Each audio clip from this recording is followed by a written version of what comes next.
Hare Krishna, Namaste. Couple of families from our community have gone to India to perform the sacred thread ceremony for their sons. They have requested if I could say a few words about this ceremony that they can share the same with their sons. In an Orthodox Hindu family who follows the Vedic system, they perform this ceremony, which is technically called as Upanayana Samskaram. Apart from many samskaras, let me explain what samskaras means. This word samskara is derived from the root, Sanskrit root, which means to refine.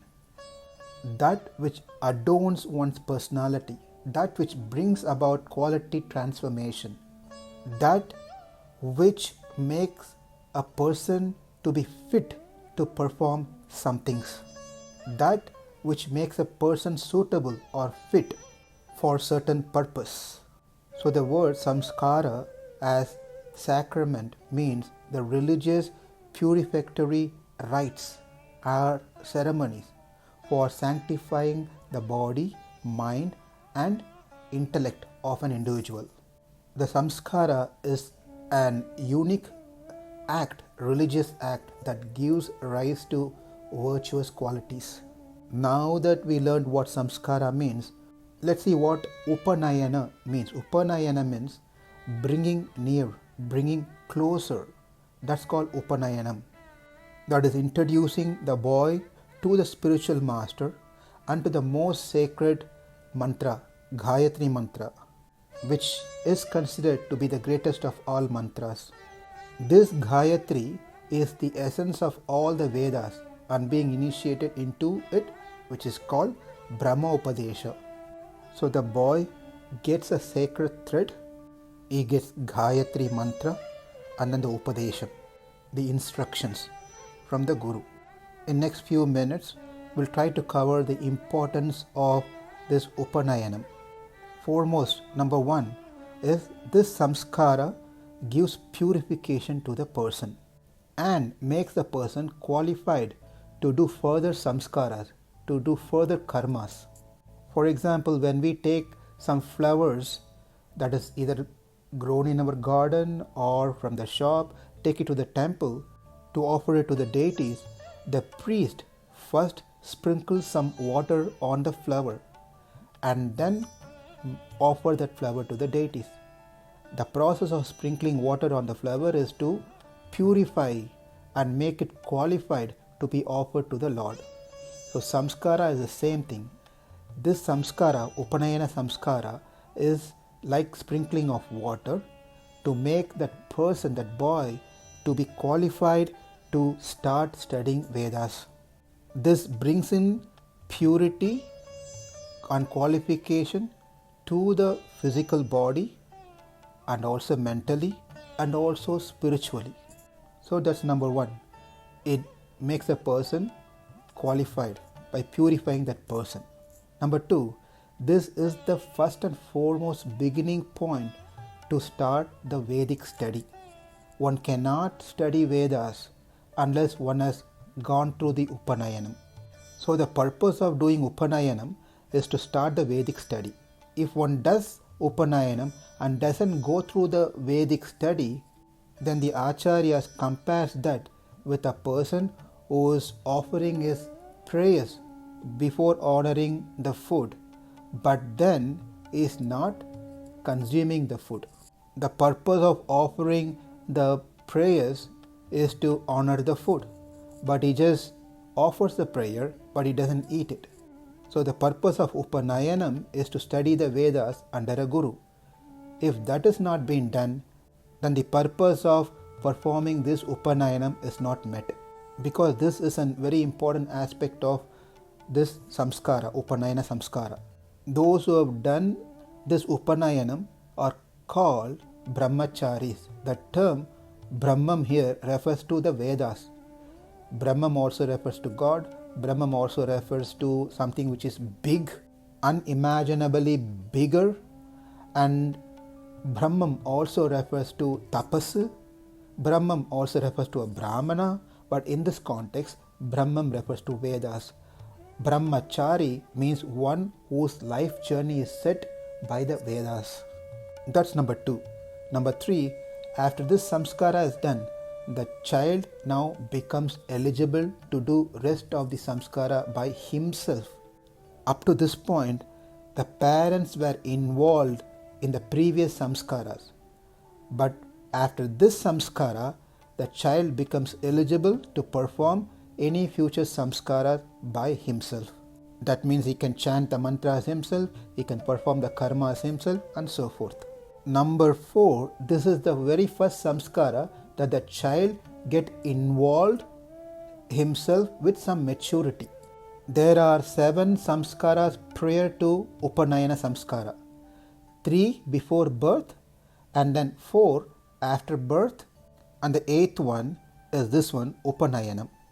The 3 before birth are number 1, Garbhadhana samskara, that is transfer of the child from father to mother's womb. This must also happen through proper mantras. Pumsavana is the second one. In 3 months, this one takes place in 3 months. The mother starts seeing or feeling the presence of the child in her womb. This samskara is done to receive a good son with a good character, Satputra. The first one is Garbhadhana, second one is Pumsavana, and the third one is Seemanto Nayana. This happens in 6th or 8th month after the pregnancy. This ceremony derives its name from parting of the hair of the woman, of that mother. The parting of the hair symbolizes the calming of the mind of the mother-to-be, keeping her psychologically cheerful and free of worries. Those are the 3 samskara happens before the child born. And the 4th one is called Jata Karma.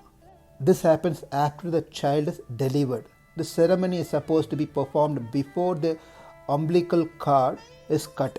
But nowadays it is not practical or possible because the delivery happens in the hospital. Therefore, this Jata Karma is combined with the Namakarna, which is the 5th one, where the child is given a name. It is a common practice among the Hindus that the given names are divine. And the reason is so that the parents can countless time gets an opportunity to repeat the name of God. Then the 6th samskara is Annaprasna. After birth, after 6 months of birth, now the child is ready to consume solid food. Until 6 months, the child only takes mother's milk. The 7th samskara is Chaula. By age 3, between 3 and 5 years, the child gets shika, a tuft of hair kept at the back of the head. So that makes it 7. Garbhadhana samskara, Pumsavana, Seemanto Nayana, Jata Karma, Namakarna, Annaprasna, Chaula. The 8th samskara is the Upanayana. This is the first time the child actively get involved in the samskara. In the previous samskara, it was passive. It didn't know what it was doing. For Chaula, just have to show the head. For Annaprasna, it just eat whatever is put into its mouth. For Namakarna, it's not going to say anything. Whatever the name has been kept, it just takes it. But here, in the 8th samskara, Upanayanam, the child is now able to repeat what has been told and able to follow the instructions. So far we have seen 4 importance of this Upanayana. Number 1, it purifies a person. Number 2, this is the beginning point for one to start studying Vedas. After Upanayana, this boy becomes eligible to perform rest of the samskara. That's number 3. Number 4, this is the first samskara that the child gets involved itself with some maturity. Number 5, this samskara is focused on jnana, knowledge, whereas the previous samskaras were focused on the body. Namakarma name giving ceremony, that is to the body. Annaprasna, giving food, that is to the body. Shikha on the head, that is to the body. Whereas this Upanayana is not connected to the body. It is directly connected to the Atma, because this is where the jnana of Gayatri Mantra is imparted to the child. Therefore, this samskara is the most important one among all the samskaras. Number 6, Upanayana samskara is considered as the second birth to the child. That's why the Brahmanas are also referred as Dvijaha, second born. Dvijaha in Sanskrit also refers to a tooth, a bird, also to a Brahmana. In children, they get a second tooth, therefore it's called Dvija. The bird first lays egg and then baby comes out of the egg, therefore it is twice born. Likewise, Brahmana are also twice born because first they are born from their mothers. Second, their jnana birth takes place by receiving Gayatri Mantra through a Guru. So Guru gives the second birth. In other words, first birth is to the body, second birth is to the jnana, knowledge. Number 7, this Upanayana gives the child dosha nivritti, removes all the contamination that has happened so far, including the body and the mind. It is said Gayatri must enter into the child at the right age before the karma enters into the child. This is why this particular samskara must be done by 8th year from the time the child was conceived. That means the child must be 7 years to get Upanayana done. Otherwise, at least before 16 years. Or some say if the child is intelligent enough, if the child is able to repeat what has been said, a mantra, then the child is ready for Upanayana. Number 8, if this Upanayana is not done, then that child will not be qualified to do any further samskaras. Whatever samskaras were not performed before can be combined with this Upanayana samskara to catch up. But if this Upanayana is not done, then one will not be qualified to perform any other further samskaras, including Vivaha samskara, marriage ceremony. This is why in some cases we have seen that for those who have not done Upanayanam, the sacred thread ceremony, the priest does the Upanayanam right before the marriage or the previous day to the boy to qualify him to get married. This is not the ideal way to do the marriage, but we can understand the importance of Upanayana from this. That is why out of 16 samskaras, this is the 8th one, which is the center gemstone of all 16. Number 9, Yagnopavita Dharanam, where the child will get the sacred thread across his shoulder. This sacred thread comprised of 3 strands on over the left shoulder and resting on the right hip. These 3 strands symbolizes body, speech and mind. And the threefold knot is called Brahma Grandhi, which then symbolizes the 3 phases of existence: creation, preservation and destruction. Also, the 3 strands reminds that child that he is indebted to Devas, Pitru and Rishis. It also reminds about Rig Veda, Yajurveda, Samaveda. The 3 strands also reminds the Pranava mantra Om. A represents Paramatma, Ma represents Jivatma, U represents a connection and relationship between Paramatma and Jivatma. That I am devoted, I am the servant of the Lord. And this thread, sacred thread, is Rakshai. Raksha means which will save one from getting into a wrong path, bad doing. Number 10, this is where the child gets the Brahmopadesha. the mantra, Gayatri mantra. The person who gives Gayatri mantra to this child is none other than the child's own father. Therefore, we must know that our first guru is our own father. This also tells how important the role of a father is. He is a father, plus also he is our first guru. One may say, well, I have seen the priest doing this one, not my father. That could be because the father himself doesn't know or never chanted Gayatri mantra. In such cases, the priest will recite the mantra to the father, and the father repeats what he heard from the priest into the ears of his son. Here's another important point. If the father is going to impart the Gayatri to his son, that father must have chanted Gayatri mantra at least 3,000 times in his life, from when he got his Upanayana until this point of his son's Upanayana. He must have chanted at least 3,000 times Gayatri mantra.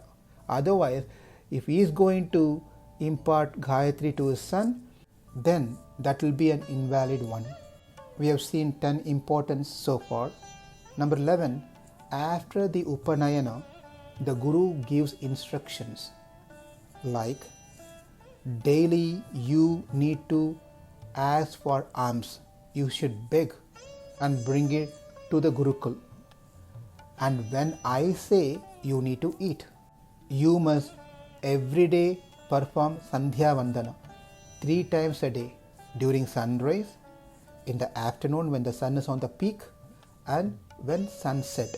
One should not do before the sunrise. One should not do before the sunset or after the sunset. It has to be exactly at that particular time. The exception is Madhyanikam, the noon one. That doesn't mean that one should not do on a right time. For some reason, for example, if the child has to go to school, then he can't do Sandhya Vandana.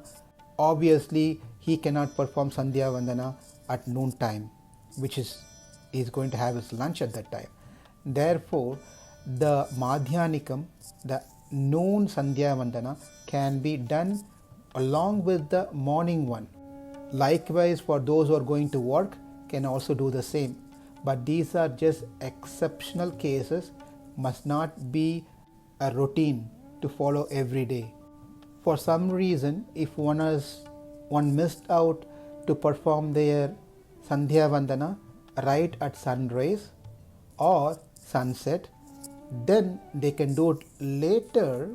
Then one must perform atonement, a prayashita argyam. But at any case, one must not fail to perform Sandhya Vandana 3 times a day. This is one of the instructions that Guru gives to his disciple. Another one he says is no sleeping during daytime, especially for the brahmacharis, because one must not waste their time during daytime by sleeping. Rather, one must be spending all their time in studying the scriptures. Next instruction is to be submissive to the Guru. Then another one is one must sleep on the floor. Next, no salt in the food, because when you add salt, one may become more passionate, more arrogant, egoistic. Especially when Guru corrects the disciple, the disciple may get upset. Besides this, the Acharya also teaches the child when to wear the sacred thread on the left side of the shoulder or on the right side of the shoulder, or to wear like a garland. When we say left side of the shoulder, which is a normal, it is called Upavitam. That is the left side shoulder on the top, and it goes to the right side of the hip. This is called Upavitam. The thread should be on this position whenever one performs any Vaidika karmas like Sandhya Vandana, deity services, Deva Tarpana, so forth. It has to be in this position.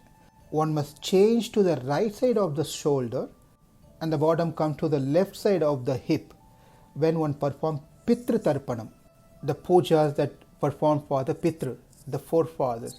When the thread is on this position, on the right side of the shoulder, then it is called Prachina Vitam.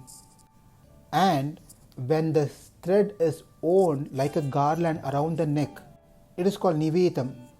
When one uses the restroom, the sacred thread should be like a garland around the neck, and it has to be circled around the right ear. To place it back to its original position, to upavitam, one must wash their feet, hand, mouth and perform achmanam, then change the position to its normal position. Lastly, number 12, this Upanayanam gives the biggest wealth, a treasure to the child called Gayatri mantra. Otherwise, this child wouldn't have got this treasure. Why is it important to do Gayatri at the right time is because the scripture narrates a story. When the Surya Devata, when sun tries to raise, there are some asuras. They try to come and stop the raising of the sun. Therefore, when a Sandhya Vandana is performed at that particular time, the argyam, the offering that we are doing, will change into arrows and chase those asuras away. Therefore, it is important that we do it on a right time. If we fail to do this one, we get two sins. Number one, for not doing our duty as prescribed by the scriptures. Number two, we are putting others like sun into difficulty by not helping them. But the deeper meaning of the story is that the sun rays is our jnana, the knowledge.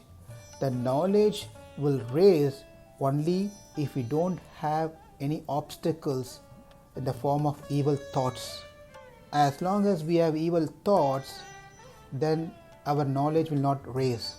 The easiest way to chase away these evil thoughts is by performing Sandhya Vandana at the right time. So when the evil thoughts are gone, the jnana raises like a sun rays. What in case if he failed to do Gayatri? If he failed to do Gayatri, he is considered to be contaminated and not qualified to do any other activities. Then what to speak about deity service, etc. If one continues to do other activities without chanting Gayatri, then that person will not get the result by just doing that activity, neither material nor spiritual. Lastly, what we said is applicable for Brahmanas, Kshatriyas and Vaishyas, as all three Varnas are qualified to perform this Upanayana Samskara. So let's understand the importance of chanting Gayatri Mantra and performing Sandhya Vandana to obtain the full benefit of this Samskara. We congratulate the kids who are now entering into the next stage of their life through this wonderful Upanayana Samskara. Thank you. Hare Krishna.